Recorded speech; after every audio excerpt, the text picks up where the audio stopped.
This is Deb Haufrich, hashtag redheaded She-Hulk. Today we're going to talk about clarity. We're in a world where precedent left Earth during March 2020. Some of us are quite aware that everything has changed. Some of us are just living attached to the past. What we need to do is step forward into the world of entirely new questions. We have seen the heinous lies underpinning the US of hypocrisy.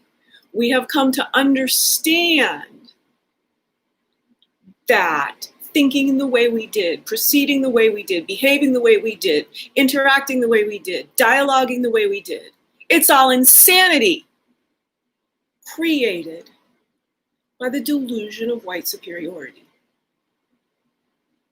White superiority established this ranking system of humans. And everyone who couldn't fit this pinnacle ideal is left to suffer, is left to be condescended to and judged and punished for not being like the ideal. We're going to stop all that. Because that world was created by mechanistic thinking by the Western measurement medicine men, as I like to call them. These are the men stuck in cause and effect, stuck in only what their eyes can see, who use this math of stuff and believe that it informs how human beings work. That's not the case. In some dimensions, it works pretty well. But as a whole entity, a body-mind biofield, which is the term the National Institutes of Health uses, or what we often call soul or spirit, but which we're now finding through the science of epigenetics, our surroundings dictate how our cells function.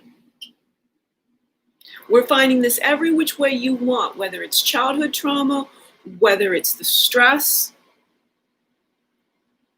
of unrelenting mechanistic expectations that humans can just be on 40 hours a week as if they are assembly line equipment, not precious humans with brains and bodies that are meant to constantly do different things. Creativity is why you exist. Every human, all 7.8 billion across this planet, all humans exist to create their best life. And when the basics don't create this competition of dog eat dog, survival of the fittest, when that erroneous belief goes away, we'll be creating to make a better world for all through our individual needs. Hashtag wellbeing philosophy, which is the underneath of my iceberg. The tip is the hashtag redheaded She-Hulk online persona who just is totally about raging against all of the stinking thinking that's brought chaos through 500 years of history, specifically in the form of capitalism, which could only exist because it was twinned with racism. Capitalism is not an optimal civilization level economic situation for humankind. Survival of the fittest is one aspect of evolution, but it is certainly not the main driver. In nature, there are peak moments of eat or be eaten. But by and large, every aspect of a given ecosystem goes about their business without feeling the fear and the threat. ready to jump up if there's something that needs to get handled, run away, hide. But for the most part, ecosystems depend on collaboration and stability. If it was such an eat or get eaten world, we'd have never evolved. There would not have been any stability in the ecosystems for a creature like us, who evolution designed to be stewards of this entire planet, to see it all as a matrix, encompassing, and do our part to not create species extinction, but to figure out how to manage all these resources as more and more creatures populated the planet. They've done a stinking horrible job of it.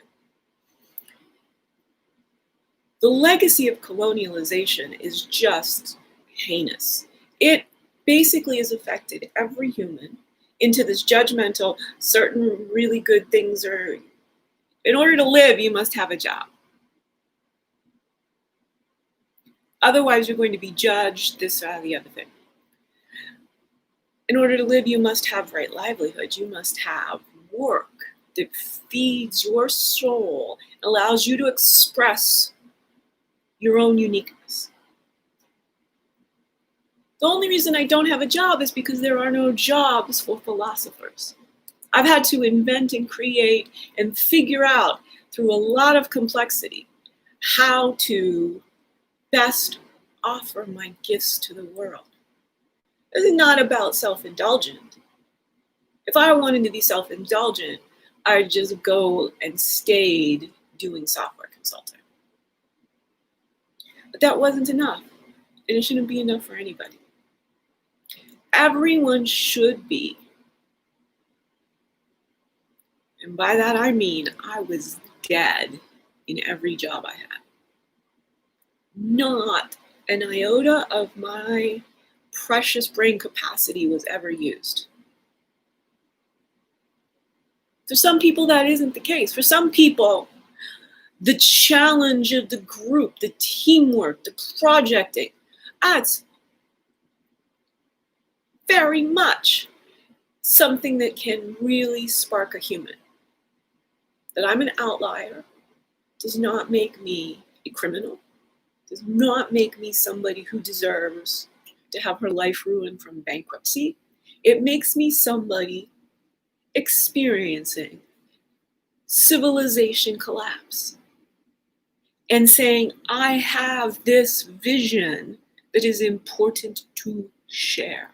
There is nothing more important, and I have taken on severe personal challenges. I have continued to allow the society to neglect me and abuse me because I know that what I have to share is righteously more important. All right, this clarity comes from evolutionary logic. What we're going to say right now is survival of the fittest is only this peak thing. It's again, that's all they're looking for is cause and effect, the men. They're missing the breadth of 80%. For most species, more like 97% of their lives is just being fully alive, fully alive, just fully alive. There's a threat. You handle it, you move on, and you get back to expressing yourself, whether that's a rabbit munching on grass, cow, chicken pecking around. Honoring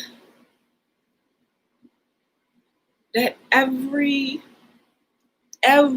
molecule of life has a place on Earth and contributed to the development of our species, Homo sapiens sapiens. In this 5-second world, we have dropped that second sapiens, but that's the knowing part.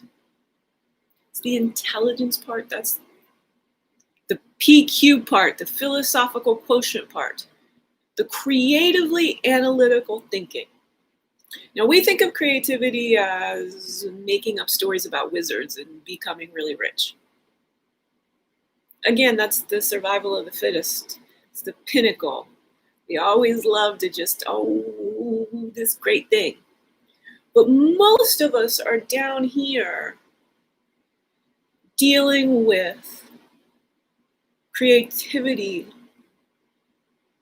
in a much more directly applicable way. Nothing wrong with fantasy. And the stories and the lessons can inform us. But most of us are here to create a better world, to solve the fact that we haven't fixed clean water for every human alive. And the WHO, the World Health Organization, is certain that by 2025, 50% of the world will be in water-stressed regions. We're having a planetary collapse, and somebody's too sociopathic to say, I lost, I'll let y'all move on with your lives.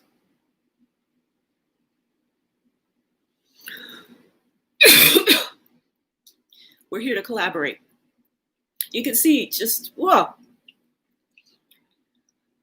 Very, very, very strong embodiment over the damage that's happened over the 45th administration. All of us as humans.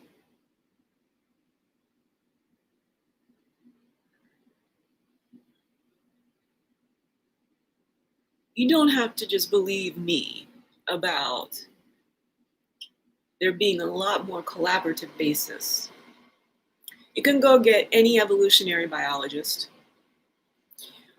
Much of the research on different species asserts that we're missing quite a great deal of it.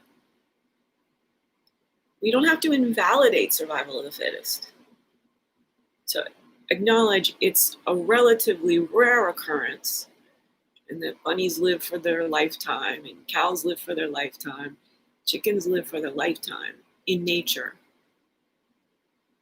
In our feedlots, not so much. We're messing with the reality of what creatures need. Open spaces, nature, the whole ecosystem. The chickens are supposed to be getting insects, and they're supposed to be pecking apart the remains from the cows. This is all part of the process. If we want to stop desertification, which is basically one of the major contributors to climate change, it's exactly reverse of what the quick thinking PETA people, superficial level PETA people are thinking. Cows can save the planet. The book by an author, Stewards, that you can go find, Cows Save the Planet. And what it explains to you very clearly is the soil cycle and the water cycle and the desertification of all of our terrestrial earth, which is, again, the concretization in the cities, and then just putting up fences for livestock, getting rid of all of the natural diversity in plants, and just clear cutting vast fields for mono agriculture. Monoculture is horrific. The more we get into one single thing, it's supposed to be a plethora. Nature is a plethora, a cornucopia of ecosystems interacting, of life in all its very many forms, going about its business, contributing to the world that allowed an apex intellect. We're an apex intellect, not a predator. Are you being an apex intellect? Hashtag wellbeing philosophy is here for you. That's me over and out with the apex intellect. Deb Helfrich, www.insightsoccur.com, hashtag wellbeing philosophy, and hashtag redheaded she-hulk.